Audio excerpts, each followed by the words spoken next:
American president Donald Trump അദ്ദേഹത്തിന്റെ social media platform truth സോഷ്യലിൽ ഒരു post പങ്കുവച്ചിട്ടുണ്ട്. ബ്രിക്സിന്റെ അമേരിക്കൻ വിരുദ്ധ നയങ്ങളുമായി യോജിക്കുന്ന ഏതൊരു രാജ്യത്തിനും 10% അധിക തീരുവ ഈടാക്കും. ഈ നയത്തിൽ യാതൊരു ഇളവും ഉണ്ടാവുകയില്ല എന്നാണ് അമേരിക്കൻ പ്രസിഡന്റ് ഇപ്പോൾ അദ്ദേഹത്തിന്റെ ഒരു ട്വീറ്റ് പോലെ ഒരു പോസ്റ്റ് അദ്ദേഹത്തിന്റെ ട്രൂത്ത് സോഷ്യലിൽ പങ്കുവച്ചത്. ഏത് രാജ്യമാണെങ്കിലും ഈ ആന്റി അമേരിക്കൻ പോളിസീസ് പിന്തുടരുന്ന ബ്രിക്സുമായി സഹകരിച്ചാൽ അഡീഷണൽ 10% താരിഫ് കൂടി ചുമത്തും. ഇയാൾ ഇത് ആരാണ് ഈ ട്രംപ് എന്ന് പറയുന്നത്? അമേരിക്കയുടെ പ്രസിഡന്റാണ്. ശരി, അമേരിക്ക വളരെ പവർഫുൾ ആയിട്ടുള്ള രാജ്യമാണ്. പക്ഷേ അമേരിക്ക എന്ന് പറയുന്ന രാജ്യം ഉണ്ടായതെന്നാണ് എല്ലാവർക്കും അറിയാം. ഇന്നത്തെ അമേരിക്ക എന്ന് പറയുന്ന ഈ രാജ്യം ഔദ്യോഗികമായിട്ടുണ്ടാവുന്നത് 1776 അതിന്റെ ആദ്യ തുടക്കം എന്ന് പറയുന്നത്. ഏതാണ്ട് 1788 അതിന്റെ ഭരണഘടനയൊക്കെ നിലവിൽ വരുന്നത്. ഒരു 200 വർഷത്തിന് മുമ്പ് രൂപീകൃതമായ ഒരു രാജ്യമാണ് അമേരിക്ക. അത് തന്നെ അമേരിക്ക ഇന്നത്തെ ഈ നിലയിലേക്ക് പവർഫുള്ളൊക്കെ ആവുന്നത് രണ്ടാം ലോക മഹായുദ്ധത്തോടു കൂടിയൊക്കെയാണ്. സോ അമേരിക്കയ്ക്ക് മുമ്പ് ലോകം ഉണ്ടായിരുന്നില്ലേ? അമേരിക്കയുടെ മുമ്പ്, അമേരിക്ക എന്ന രാജ്യം ഉണ്ടാവുന്നതിന് മുമ്പ് മനുഷ്യന്മാരുണ്ടായിരുന്നില്ലേ? നോക്കൂ, ഈജിപ്തിൻ്റെയും ഇന്ത്യയുടെയും ഒക്കെ ചരിത്രം എന്ന് പറയുന്നത് 4000, 5000, 6000 വർഷം പഴക്കമുള്ള ചരിത്രമാണ്. ഇതുവരെ കിട്ടിയിട്ടുള്ള ആർക്കിയോളജിക്കൽ എവിഡൻസ് അനുസരിച്ച് ദീർഘകാലം, ആയിരക്കണക്കിന് വർഷം ലോകത്ത് ഏറ്റവും വലിയ സമ്പന്നവും സാംസ്കാരികമായും വിദ്യാഭ്യാസപരമായും ടെക്നോളജിപരമായും ഒക്കെ ഉയർന്നു നിന്നിരുന്ന രാജ്യമാണ് ഇന്ത്യയും പിന്നീട് ചൈനയും ഒക്കെ. അതായത് ആ കാലഘട്ടത്തിലെ ഏറ്റവും ബെസ്റ്റ് ആയിരുന്നു. ഇന്നിപ്പോൾ അമേരിക്ക ഏറ്റവും ബെസ്റ്റ് എന്ന് പറയുന്നത് പോലെ, അല്ലെങ്കിൽ ഇതിനേക്കാൾ ഇന്ന് അമേരിക്കയ്ക്ക് ഉള്ളതിനേക്കാൾ പ്രതാപവും അല്ലെങ്കിൽ ആഗോളതലത്തിൽ GDP ഷെയറും അല്ലെങ്കിൽ വ്യാപാരത്തിൽ പ്രാധാന്യമൊക്കെ ഒരു കാലത്ത് തുടർച്ചയായി നൂറ്റാണ്ടുകളോളം, ആയിരക്കണക്കിന് വർഷങ്ങളോളം ഇന്ത്യക്കും പിന്നീട് ചൈനയ്ക്കുമൊക്കെ ഉണ്ടായിരുന്നു. അപ്പോൾ ഈ ട്രംപ് വന്നിരുന്ന് ബ്രിക്സ് രാജ്യങ്ങൾക്ക് മറ്റേത് ചുമത്തും, മറച്ചത് ചുമത്തും, റഷ്യയിൽ നിന്ന് എണ്ണ വാങ്ങിയാൽ 500% താരിഫ് ചുമത്തും, അല്ലെങ്കിൽ ബ്രിക്സ് രാജ്യങ്ങൾക്ക് 10% താരിഫ് ചുമത്തും. ഇയാൾ എന്തൊരു ദുരന്തമാണെന്ന് ആലോചിച്ച് നോക്കൂ.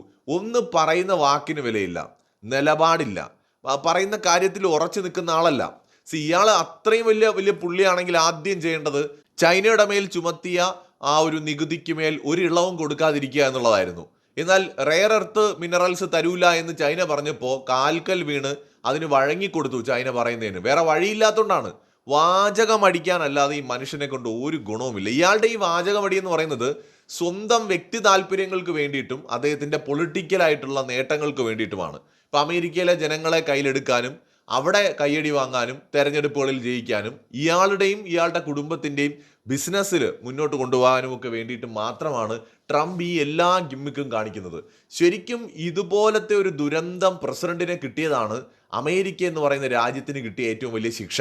അമേരിക്ക ഈ കാലം അത്രയും ലോകത്തോട് ചെയ്തിട്ടുള്ള എല്ലാ പാപങ്ങൾക്കും എല്ലാ കൊള്ളരുതായ്മകൾക്കും അവർക്ക് കിട്ടിയ ഏറ്റവും വലിയ ശിക്ഷയാണ് ഡൊണാൾഡ് ട്രംപ് എന്ന് പറയുന്ന അമേരിക്കൻ പ്രസിഡന്റ് എന്ന് തോന്നിപ്പോവുകയാണ്. കാരണം ഫ്രണ്ട്ലി ആയിട്ടുള്ള രാജ്യങ്ങളെ പോലും ശത്രുവാക്കുക. കാനഡയും ഇന്ത്യയും തമ്മിൽ നല്ല ടേംസിലൊന്നും അല്ല, എല്ലാവർക്കും അറിയാം. പക്ഷെ അമേരിക്കയും കാനഡയും തമ്മിൽ അങ്ങനെ അല്ലല്ലോ. എന്ത് നല്ല ബന്ധമായിരുന്നു, അത് എല്ലാം ഇല്ലാതായി എന്നുള്ളതാണ്. യൂറോപ്യൻ രാജ്യങ്ങളുമായിട്ടുള്ള ബന്ധത്തിൽ വലിയ രീതിയിലുള്ള അകൽച്ച ഉണ്ടായിരിക്കുന്നു. അതുപോലെ അമേരിക്കയുടെ സഖ്യ രാജ്യങ്ങളും സുഹൃത്ത് രാജ്യങ്ങളും ഒക്കെ അമേരിക്കയുമായി തെറ്റിപ്പിണങ്ങി നിൽക്കുകയാണ്. ഇനി ഈ ട്രംപിന്റെ തന്നെ ഏറ്റവും അടുത്ത സുഹൃത്തും ട്രംപിന്റെ തെരഞ്ഞെടുപ്പ് ക്യാമ്പയിനിലെ പ്രധാനിയുമായിരുന്ന ഇലോൺ മസ്ക് പോലും ട്രംപിനോട് ഉടക്കി പിരിഞ്ഞിപ്പോൾ പുതിയ പാർട്ടി പ്രഖ്യാപിച്ചിരിക്കുകയാണ്. അത്രയ്ക്കുണ്ട് അമേരിക്കൻ പ്രസിഡന്റിന്റെ കേമത്വം. ഇപ്പോൾ അയാൾ ബ്രിക്സ് രാജ്യങ്ങളുമായി സഹകരിക്കുന്ന രാജ്യങ്ങൾക്കും ബ്രിക്സിലെ രാജ്യങ്ങൾക്കുമൊക്കെ അധിക 10% നികുതി ചുമത്തുമെന്നാണ്. ഇയാൾ മനസ്സിലാക്കേണ്ടത് ബ്രിക്സ് രാജ്യങ്ങൾ എന്ന് പറയുന്നത് ഏതെങ്കിലും മറ്റേ തുക്കട രാജ്യങ്ങളല്ല, അല്ലെങ്കിൽ 4, 3, 7 പേര് അംഗങ്ങളായിട്ടുള്ള രാജ്യങ്ങളല്ല. ഇപ്പൊ ചൈനയാണെങ്കിലും 140 കോടി ജനസംഖ്യയുണ്ട്, ഇന്ത്യയിൽ 145 കോടി ജനസംഖ്യയുണ്ട്. അപ്പൊ തന്നെ ആ 285 കോടി. റഷ്യയിൽ 15 കോടി ജനസംഖ്യയുണ്ട്, 300 കോടിയായി അപ്പോൾ തന്നെ പോപ്പുലേഷൻ. ബ്രസീൽ, അതുപോലെ ബാക്കി ഇപ്പോൾ ഈജിപ്റ്റ് അടക്കം പുതിയതായിട്ട് വന്നിട്ടുള്ള രാജ്യങ്ങൾ എല്ലാം കൂടെ 350 കോടിയിലേറെ ജനങ്ങളുള്ള ഒരു സഖ്യമാണ് ഈ ബ്രിക്സ് എന്ന് പറയുന്നത്. അപ്പോൾ അങ്ങനത്തെ ഒരു ഓർഗനൈസേഷനെ 30 കോടി ജനങ്ങളുള്ള അമേരിക്ക വെല്ലുവിളിക്കുമ്പോൾ ഇവരെ തിരിച്ച് അതേപടി അങ്ങോട്ട് അമേരിക്കയും വെല്ലുവിളിച്ചാൽ എന്തായിരിക്കും അമേരിക്കയുടെ അവസ്ഥ? ഇപ്പം അമേരിക്ക എന്ന് പറയുന്ന രാജ്യത്തിന്റെ എക്കണോമിയൊക്കെ എല്ലാവരും കാര്യമായിട്ട് കാണുന്നുണ്ട്, എല്ലാവർക്കും അതുകൊണ്ട് നേട്ടമൊക്കെ ഉണ്ട്. ശരിയാണ്, അമേരിക്ക സമ്പന്നമായതുകൊണ്ട് എന്ന് പറഞ്ഞുകൊണ്ട് നമ്മൾ എപ്പോഴും പറയുന്ന പോലെ പൊന്ന് കായ്ക്കുന്ന മരമാണെങ്കിലും പുരയ്ക്ക് മീതെ ഞാൻ അതിനെ മുറിച്ചു കളയണം. ഇപ്പൊ ട്രംപ് അങ്ങനെ ഒരു പൊന്നു കായ്ക്കുന്ന മരമാണ്. അത് ഇന്ത്യ എന്ന് പറയുന്ന നമ്മുടെ രാജ്യത്തിന് മേലെ ചരിഞ്ഞു വരികയാണെന്നുണ്ടെങ്കിൽ ചിലപ്പോൾ നമുക്ക് പോലും അതിനെ മുറിച്ചു മാറ്റേണ്ടി വരും. എന്തായാലും ട്രംപിന്റെ ഈ ഭീഷണിയൊന്നും ആരും വകവെച്ചിട്ടില്ല. നരേന്ദ്രമോദി ഇത് കണ്ടപ്പോൾ ഒന്ന് ചിരിച്ചൊരു പുച്ഛത്തോടെ ചിരിച്ചു കളഞ്ഞിട്ടുണ്ടാവും. അത്രേ വാല്യൂ കൊടുക്കുന്നുള്ളൂ ട്രംപിനൊന്നും വലിയ വിലയൊന്നും ഇപ്പൊ ആരും കൊടുക്കുന്നില്ല. ഉണ്ടായിരുന്നു, അമേരിക്കൻ പ്രസിഡന്റ് എന്ന നിലയ്ക്ക് ട്രംപിന് വലിയ വിലയൊക്കെ ഉണ്ടായിരുന്നു. പക്ഷെ അയാൾ തന്നെ എന്നിൽ ഔഷധ ഗുണമില്ല എന്ന് പറഞ്ഞുകൊണ്ട് ആ ഒരു വില നഷ്ടപ്പെടുത്തി എന്നുള്ളതാണ്.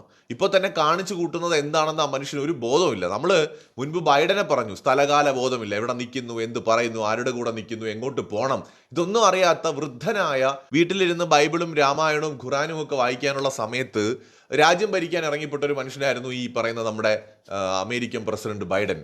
അദ്ദേഹത്തെ പോലും നാണിപ്പിച്ചുകൊണ്ടാണ് ഇപ്പോൾ നമ്മുടെ ട്രംപിന്റെ പെർഫോമൻസ്. അതായത് ബൈഡനേക്കാൾ ഒരു ദുരന്തമായിരിക്കും താൻ അമേരിക്കൻ പ്രസിഡന്റ് പദവിയിൽ എന്ന് തെളിയിക്കുകയാണ് മിസ്റ്റർ ട്രംപ്. അദ്ദേഹം 10%, 100%, 1000% ഒക്കെ ചുമത്തിക്കോ, നമുക്കൊരു ചുക്കുമില്ല.